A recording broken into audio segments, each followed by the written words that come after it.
कब आएगा? औरत बच्ची के सर पर हाथ रखती है। बस वक्त आ गया है, अब वो जरूर आएगा। मेरा मन जानता है कि वो जरूर आएगा। एक बार फिर रात होते ही भोलू अपनी एक लंबी अंगड़ाई तोड़ने लगता है। हो, आज तो मजेदार नींद आएगी। तभी सामने से कक्काल भोलू के सामने आ जाता है। अरे good night boss. Good night.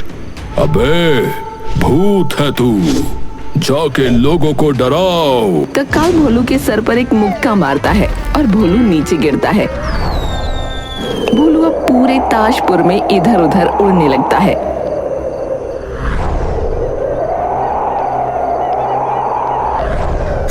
किसे डराऊं? डरा डरा के किसे भगाऊं? तभी भोलू देखता है कि गांव के एक घर की खिड़की से एक गुलाबी और नीले रंग की रोशनी चमचमा रही है। अरे ये कैसी रोशनी चमचमा रही है भला? भोलू चमकती हुई खिड़की के पास जाता है और देखता है वहाँ एक बच्चा और एक बूढ़ी अम्मा है।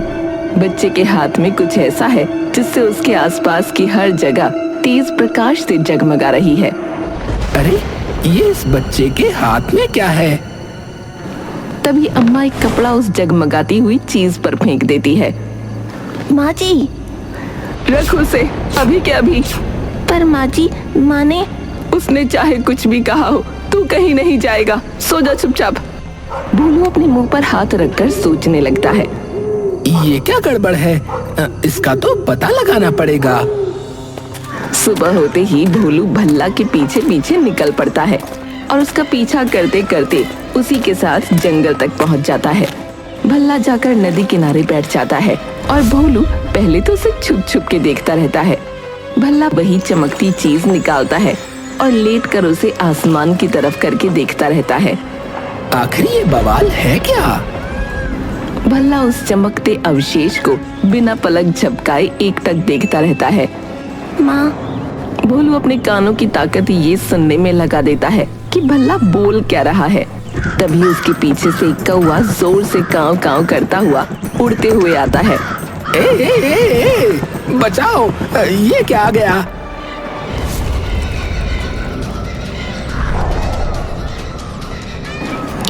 कौन हो आप? अरे नहीं छोटे दोस्त, मुझसे डरो मत। मैं तो बस एक मामूली सा भूत हूँ। भूत? दूर हो जाओ, पास मत आना। मेरे पास मेरी दादी का दिया हुआ धागा है, भस्म कर दूंगा तुम्हें। अरे मुझसे डरने की कोई जरूरत नहीं है छोटे दोस्त। मैं किसी इंसान को कुछ नहीं कहता। पक्का? हाँ, पक्का। भल्ला फिर उदास हो जाता है और तालाब के पास बैठ जाता है। भोलू देखता है कि वो फिर उदास हो गया है, तो भोलू भी उसके पास आकर बैठ जाता है। तुम्हारा नाम क्या है दोस्त? भल्ला। भल्ला धीरे से भोलू की ओर देखता है। तुम्हारा नाम क्या है? मेरा नाम भोलू। भोलू भूत? हाँ, भोलू भूत। तो तुम भूत कैसे बने? वो मुझे बिजली का झटका लगा और बन गया मैं भूत। अगर आप भूत हो तो लोगों को आपसे डरना चाहिए, पर आप तो खुद एक कौवे से डर गए। भोलू भैया, क्या हुआ? कुछ नहीं, तुमने भैया बोला ना, इसीलिए। तुम बताओ क्या कह रहे थे? भैया, क्या आपने मेरे पापा को भी देखा है? नहीं छोटे दोस्त, मैंने तो कभी नहीं देखा। तुम जिस चमकती चीज को देख रहे थे वो क्या थी? अरे तुम डरते क्यों हो छोटे दोस्त? मैं किसी को नहीं बताऊंगा। वो अनंता बीज है। अनंता बीज? पर वो क्या है? ये तो मुझे भी नहीं पता, पर ये मेरी माँ ने मुझे दिया था। तो तुम क्या इसी वजह से उदास बैठे हो? पर क्यों? क्योंकि जब मेरी माँ ने मुझे ये बीज दिया था तो उन्होंने कहा था कि जब ये चमकने लगे तो इसे मेरे पास ले आना, क्योंकि तुम ही बस एक चारा हो। पर इससे होगा क्या? एक मिनट, इससे कोई स्वादिष्ट फलों वाला पेड़ उगाएंगी वो? मुझे तो कुछ भी नहीं पता भैया। मुझे तो ये भी नहीं पता कि मेरी माँ है कहाँ। तुम्हें क्यों नहीं पता? जब मैं 5 साल का था, माँ ने मुझे तभी ये दिया था और वो चली गई थी मुझे छोड़कर। तो ये नहीं बताया कि वो कहाँ गई और क्यों गई? नहीं, सिर्फ माँ जी को यानी मेरी दादी को बताया कि वो कहाँ है, पर वो मुझे बिल्कुल नहीं बताती। तो चलो चलते हैं तुम्हारी दादी से पूछने कि कहाँ है तुम्हारी मम्मी, और जैसे ही पता लगेगा तो हम दोनों साथ लेने आ जाएंगे तुम्हारी मम्मी को।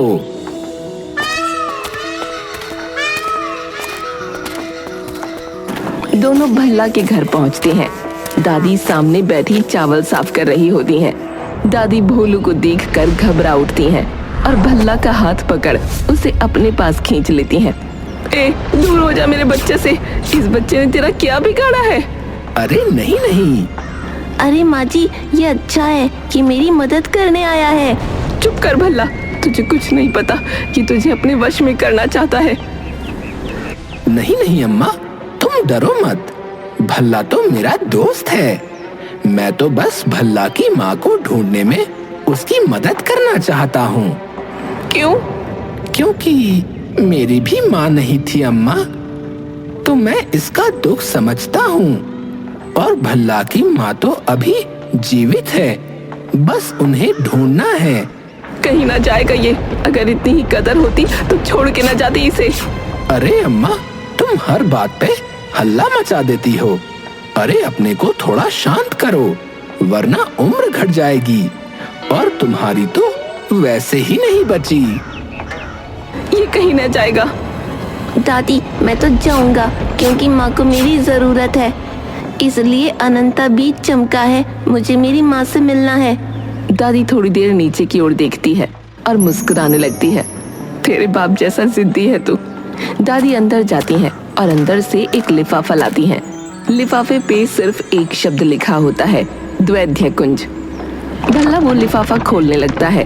भोलू उसके पीछे खड़े होकर बड़ी बड़ी आंखें खोलकर उसे घूरने लगता है। लिफाफे के अंदर रखे कागज पर सिर्फ एक पहेली लिखी होती है। भल्ला वो पढ़ने लगता है। आंगन में नहीं, तुम्हें चोटी पर बुलाऊंगी। श्वेत चादर में छुपी अलौकिक जटाओं में तुम्हें लोरी गा के सुनाऊंगी। ये क्या है? चोटी पर बुलाऊंगी मतलब?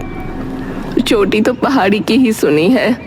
सही कहा माँ जी, पहाड़। दादी मुस्काने लगती है। और श्वेत चादर? ये तो मुझे भी नहीं पता। श्वेत रंग का पहाड़ों में क्या है? बर्फ। अरे हाँ, बर्फ से ढके हुए पहाड़।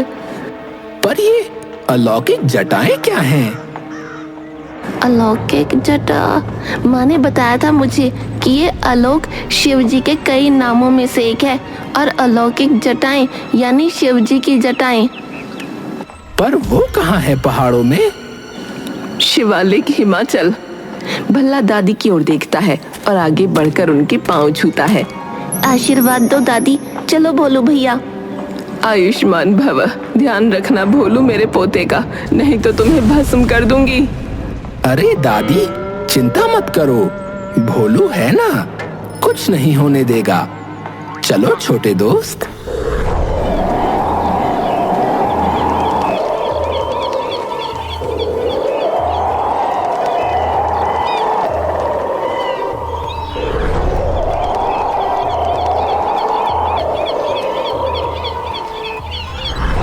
भोलू भैया, पर वो जो लिफाफे के बाहर लिखा था वो क्या था? पता नहीं छोटे दोस्त, शायद ये उस जगह का नाम हो जहाँ तुम्हारी माँ रहती हो। हाँ, सही कहा भोलू भैया। भोलू भल्ला यूं ही उड़ते जा रहे होते हैं कि तभी भोलू भैया, प्यास लगी है। अरे ये बीच आसमान में पानी कहाँ से लाऊं? अरे वो देखो भल्ला, वो रहा पानी। पहले तो पानी भरने के लिए हमें बोतल चाहिए। भल्ला, तुम यहीं रुको, मैं लेकर आता हूँ।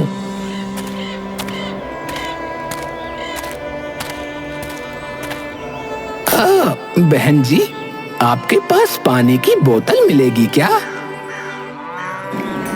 पिशाची चमगादड़ की औलाद, बहन जी देखती हूँ तुझे मैं। लड़की भोलू को मारने लगती है और भोलू डर के मारे वापस भाग जाता है।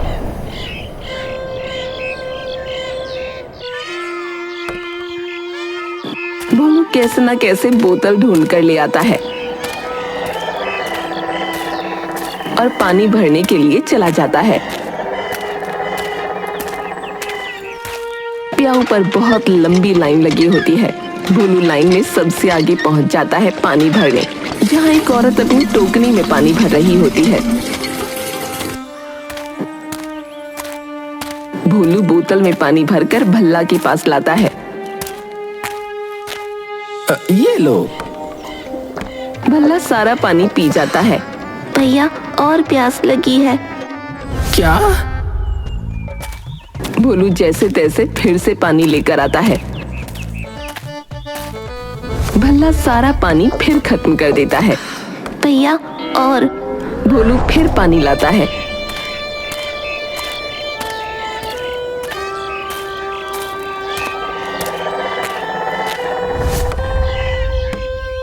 और भल्ला फिर से सारा पानी पी जाता है। भैया थोड़ा पानी ले आओ ना, जाते जाते पी लूंगा। अरे इतना पानी मैं अपने घर की टंकी तक में नहीं भरता जितना तुम पी गए। भोलू और भल्ला एक बार फिर शिवालिक की ओर बढ़ने लगते हैं। तभी रास्ते में भल्ला एक बार फिर बोल पड़ता है। भोलू भैया, क्या हुआ? सुसु आई है बहुत तेज। क्या? अरे अब एकदम से कहाँ लेकर जाऊं? भैया बहुत तेज आई है। अरे तो 20 किलो के तो तुम खुद हो और पानी तुम 30 किलो पी गए, तो तेज तो आएगी ही ना। भैया बिल्कुल कंट्रोल नहीं होगा अब। मैं यही कर रहा हूँ, किसी को कुछ नहीं पता चलेगा। अरे नहीं नहीं नहीं नहीं। भल्ला भोलू की पीठ पे खड़े हो आसमान में ही सूसू कर देता है। अरे मेरे ऊपर मत कर देना। अरे अरे अरे। नीचे दोस्त खड़े शिकंजी पी रहे होते हैं। उनमें से एक दोस्त कहता है, आहा, ठंडी ठंडी शिकंजी का मजा ही कुछ और है गर्मी में, है ना? भोलू और भल्ला अब हिमाचल की पहाड़ियों में प्रवेश कर चुके थे। अब ये कैसे पता लगेगा कि दैर्ध्य कुंज कहाँ है? अरे छोटू, चलो उन पंडित जी से पूछते हैं। भोलू और भल्ला पंडित जी के पास आ जाते हैं। प्रणाम पंडित जी, प्रणाम। प्रणाम प्रणाम। अरे वत्स, तुम तो मैं? क्या पंडित जी? हाँ, लगता है तुम चमगादड़ प्रजाति के हो। भल्ला जोर जोर से हंसने लगता है। नहीं नहीं पंडित जी, हम बस किसी को ढूंढ रहे हैं। तो आप कृपया ये बता सकते हैं कि द्वैर्ध्य कुंज कहाँ है? अरे ये तो मेरे घर पर है। क्या? हाँ हाँ, रोज शाम को दूध के साथ पीता हूँ मैं। भल्ला धीरे से भोलू के कान में कुछ बोलता है। भोलू भैया, ये कोई फर्जी लग रहा है, हम अपने आप ढूंढ लेंगे, आप चलो यहाँ से। भोलू और भल्ला तुरंत वहां से उड़कर चले जाते हैं।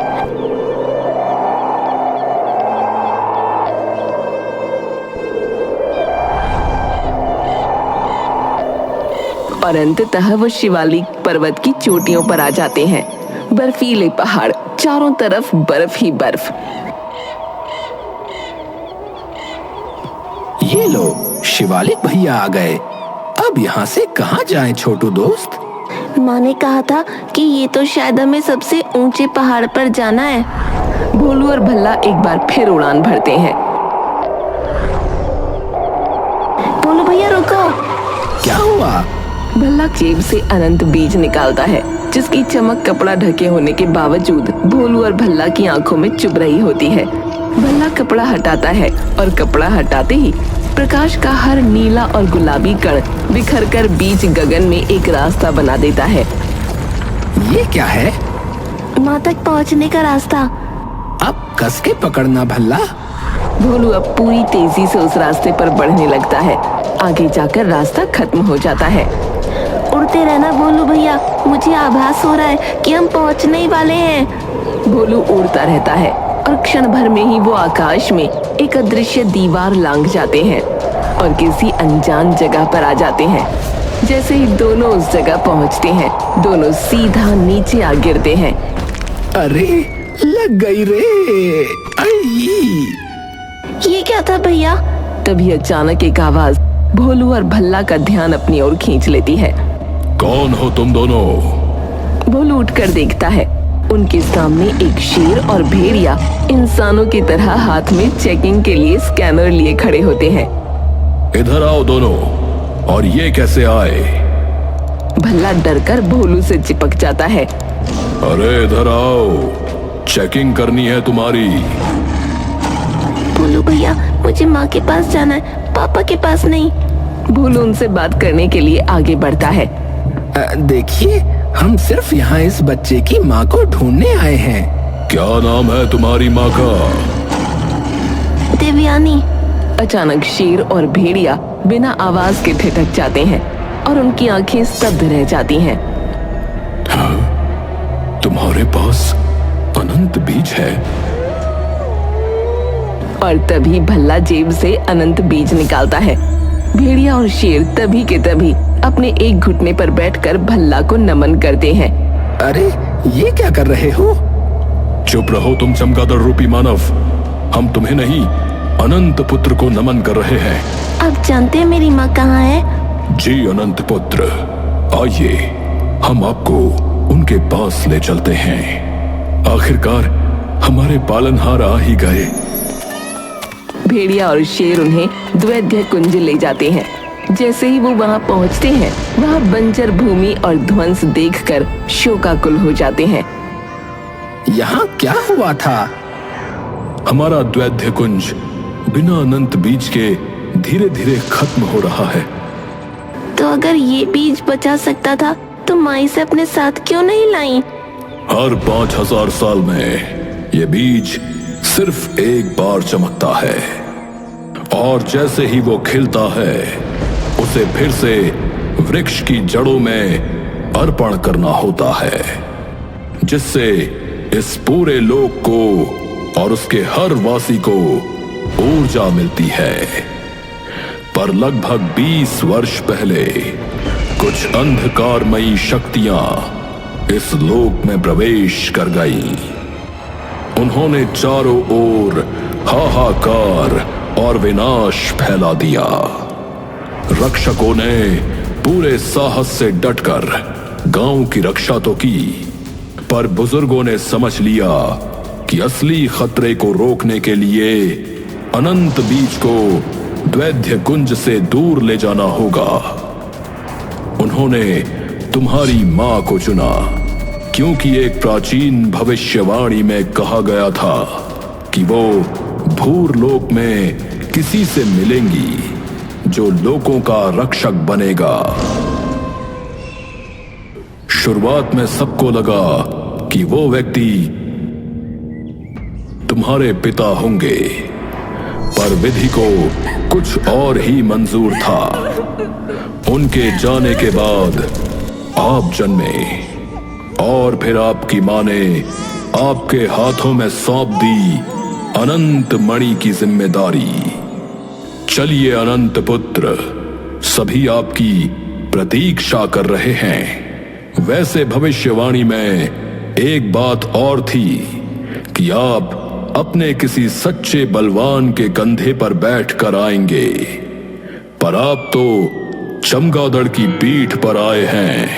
ये बलवान ही है, मन के बलवान। जैसे ही वो लोक के अंदर प्रवेश करते हैं, उन्हें हल्का चमकता हुआ एक वृक्ष दिखता है। क्या यही है वो वृक्ष? हाँ, सनातन वृक्ष।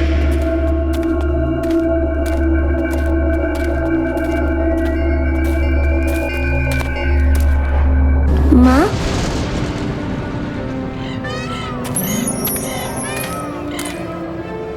भल्ला भल्ला धीरे धीरे अनंत बीज निकालकर सनातन वृक्ष की ओर बढ़ता है और अंततः बीज को उसके स्रोत के चरणों में अर्पण कर देता है। वृक्ष जगमगा उठता है और नीली व गुलाबी रोशनी का तेज सीधे आसमान से जा टकराता है। द्वैध्य कुंज के हर कण में बिखर जाता है। काले आसमान में फिर से नीलम की रंगत आ जाती है। हर पेड़ पर मेहंदी सा हरा रंग रच जाता है और हर इंसान, हर जीव में जीवन की ऊर्जा छा जाती है।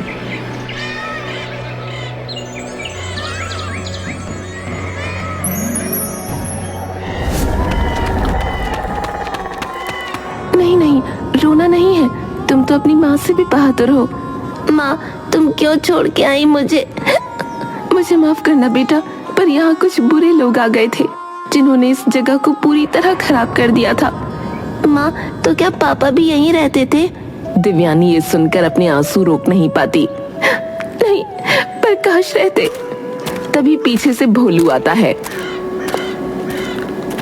ओह, क्षमा करना मौसी जी, पर मैं कुछ पूछ सकता हूँ? आप वही हैं जो मेरे बेटे को मेरे पास लेकर आए?